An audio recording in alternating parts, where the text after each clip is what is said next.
Welcome to Low Isles.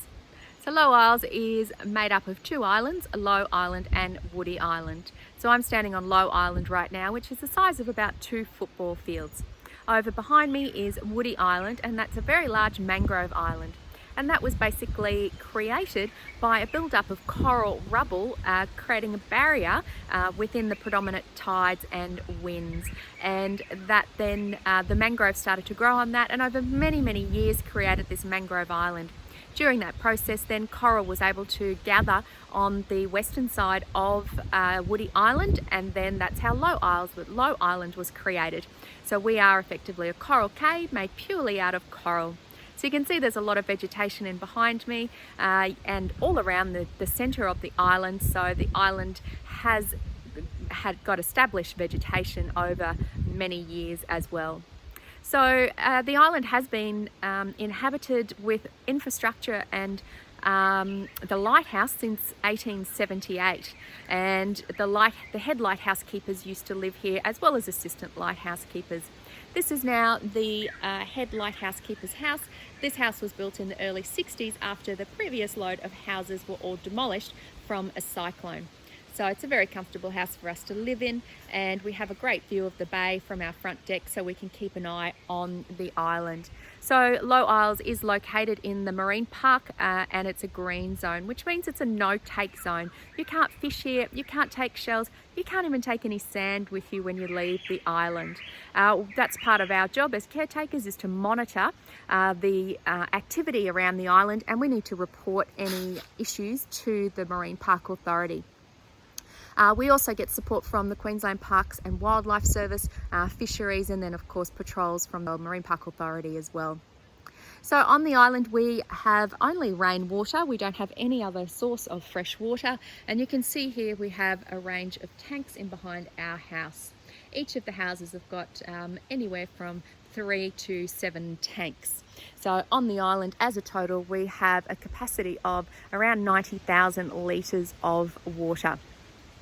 So if we do run out of rainwater, it's not going to be replaced, or we're not going to have any water delivered to us. So it's in our best interest to ensure that we have enough water, or that we don't use too much water.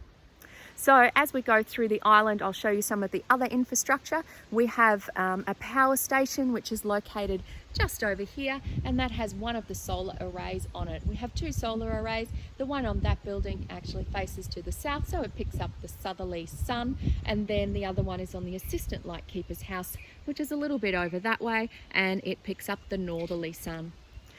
With our power, we have a full solar system. We are not 100% on renewable energy on the island because we still have a gas cooker. However, I would say it's 98% because we don't use that often. We use another option, an induction cooker, to reduce our use of non-renewable energy sources. So once that is removed, then we will be 100% running on renewable energy sources. So perhaps one day that will happen. This is the relief lightkeeper's house, and as it suggests, when the head lightkeeper or the assistant lightkeeper would go on holidays, a relief lightkeeper would come and help the people who are still on the island. So that's the same now. We have caretakers, and instead of lightkeepers, we have relief caretakers who come and help us.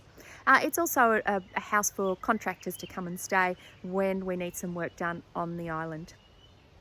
So in behind here as well is our sewage treatment plant, which is our grey water system and is treated to such an extent that the water is released back onto the island. It's not drinkable, but certainly it is in such a condition that it can be released back onto the island. So here we have the lighthouse, which was built in 1878. It's around 12 metres high, and you can see some of the we can see the anemometer up there, and also a platform for our resident osprey. So there's a couple of unique things about this lighthouse. One, it was the first lighthouse to use products sourced from Queensland, so materials rather, so wood and steel. It also the first lighthouse to have portholes, and it was the first lighthouse built to guide ships coming up through the inner shipping channel, which was new. When I say inner, on the inside of the Great Barrier Reef as opposed to on the outside. So it is unique. It was manned up until 1991 when the Lighthouse became automated, and then lightkeepers were no longer required, and then caretakers replaced them, and they now look after the island. The AMSA, so the Australian Maritime Safety Authority, look after the lighthouse, or they manage the lighthouse, and we look after the infrastructure and the other essential services on the island. So over here we have the assistant lightkeeper's house, and then we've also got our interpretive centre and our chemical shed over there as well. So that's basically all the infrastructure on the island. We are pretty much self-sufficient, and we do require the help of tourist boats to go back and forth to Port Douglas to do our shopping for groceries and other maintenance materials that we might need from the hardware store, etc. Tourist boats do visit the island.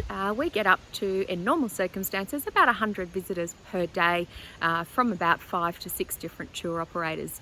Recreational boats can also come to the island to visit. However, they need to all be off the island by sunset, and nobody is permitted on the island before sunrise.